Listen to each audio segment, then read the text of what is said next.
Hello అందరికీ. నాటి నేస్తాలు, మన చిన్ననాటి జ్ఞాపకాలు, మాటల్లో మమకారం, కథల్లో మనసు, కుటుంబ కథలకు స్వాగతం, సుస్వాగతం. మరి ఈరోజు కథ ఏంటో చూద్దామండి. కథ వినడానికి అందరూ సిద్ధంగా ఉన్నారా? చిన్న మనవండి, కథ వినేవారు సబ్స్క్రైబ్ చేసుకొని వినాలని మనస్ఫూర్తిగా కోరుకుంటున్నాను. ఇక ఈరోజు కథ ఏంటో విందామండి. కథ పేరు దైవ సంకల్పం.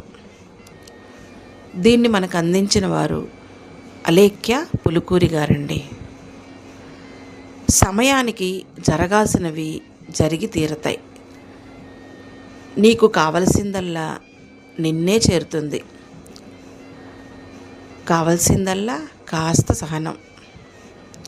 నీకు దక్కాల్సినవి నిన్నే చేరుతాయి.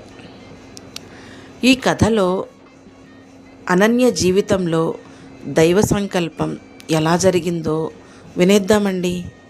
ఇక కథలోకి వెళ్ళిపోదామండి.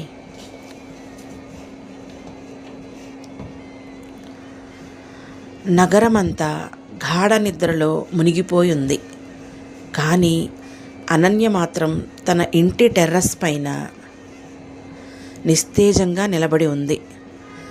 ఆకాశం దట్టమైన నల్లటి మేఘాలతో నిండిపోయి ఒక తెలియని భారంతో భూమిని అదిమి పెడుతున్నట్లు ఉంది. అప్పుడప్పుడు ఆకాశాన్ని చీలుస్తూ వచ్చే మెరుపుల వెలుగులో ఆమె కళ్ళు ఎర్రబడి అలసటతో ఉబ్బిపోయి కనిపిస్తున్నాయి. అనన్య వర్షంలో తడుస్తోంది. గాలి ఉధృతంగా వీస్తూ ఆమె జుట్టుని చెల్లాచెదురు చేసేస్తోంది. చల్లటి చినుకులు ఒంటిని తాకుతున్నా ఆమె గుండెల్లో మండుతున్న వేదన ముందు ఆ చలి ఏపాటిది?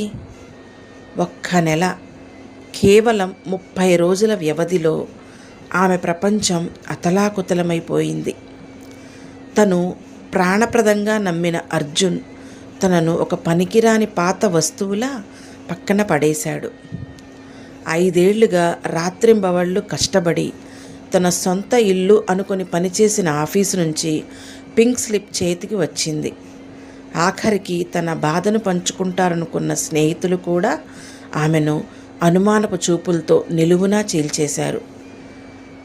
నేనేం తప్పు చేశాను దేవుడా? ఆమె గొంతులో నుంచి వచ్చిన ఆ ప్రశ్న ఉరుముల శబ్దంలో కలిసిపోయింది. ఆమె ఆకాశం వైపు చూస్తూ గట్టిగా అరిచింది,